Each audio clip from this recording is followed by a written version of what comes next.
Amcangyfrifir bod 80% o bobl mewn cartref gofal yn byw gyda dementia.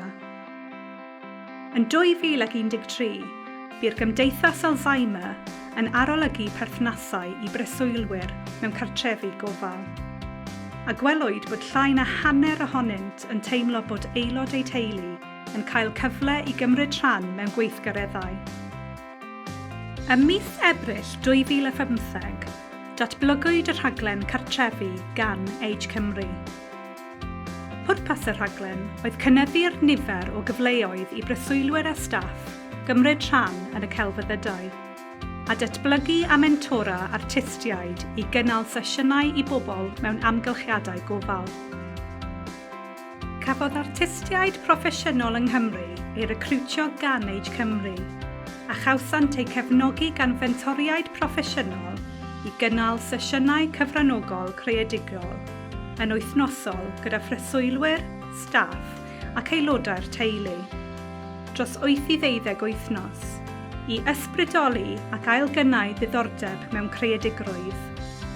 Cynhaliwyd cyfnod cyntaf y prosiect rhwng 2015 a 2017, cyfnod 2 rhwng 2017 a 2019, gyda'r cyfnod presennol yn rhedeg o fis Medi 2019 at ddiwedd mis Awst 2021.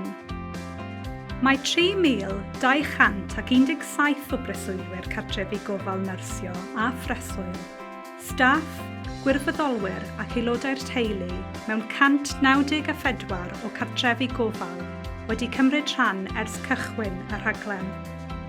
Mae gwerthusiad annibynnol o gyfnod cyntaf y rhaglen gan ganolfan datblygu gwasanaethau Dementia Cymru ym Mhrifysgol Bangor wedi datgan bod y rhaglen wedi cael effaith sylweddol ar lesiant pobl hŷn, yn ogystal ag agweddau staff at breswylwyr, yn enwedig y rhai sy'n byw â dementia.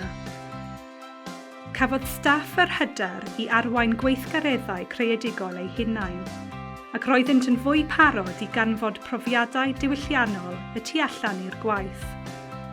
I'r gwerthusiad hwn gynnig tystiolaeth gref o effaith y rhaglen cartrefi, teimlwyd y byddai dadansoddiad a denillion cymdeithasol ar fuddsoddiadau cynnig tystiolaeth bellach ar y gwerth cymdeithasol a gynhyrchwyd. Mae dadansoddiad a denillion cymdeithasol ar fuddsoddiadau yn casglu gwybodaeth mwyn datgan sut mae newid yn cael ei wneud drwy fesur canlyniadau cymdeithasol, amgylcheddol ac economaidd, ac yn defnyddio gwerthoedd ariannol i'w cynrychioli.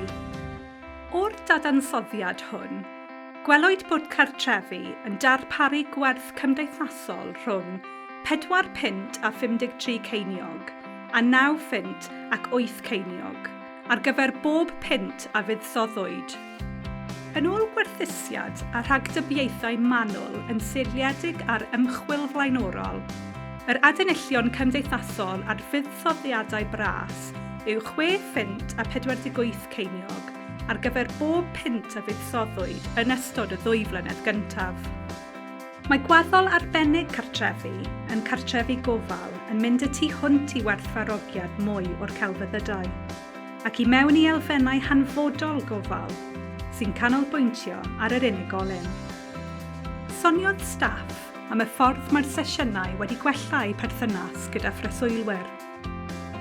Mae cartrefi hefyd wedi dylanwadu ar ymarfer personol yr artistiaid, gan arwain at nifer o ffilmiau byr, recordiadau sain a theithio o amgylch arddangosfeydd celf gweledol. Ar y cyfan, mae gan y rhaglen cartrefi werth cymdeithasol, ac yn parhau i gael effaith gadarnhaol ar y sector gofal cymdeithasol.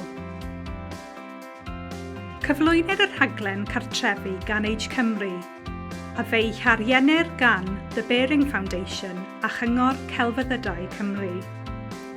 Arweiniwyd y gwerthusiad annibynnol gan ganolfan datblygu gwasanaethau Dementia Cymru, Mhrifysgol Bangor, a gefnogi gan y ganolfan ymchwil heneiddio a dementia.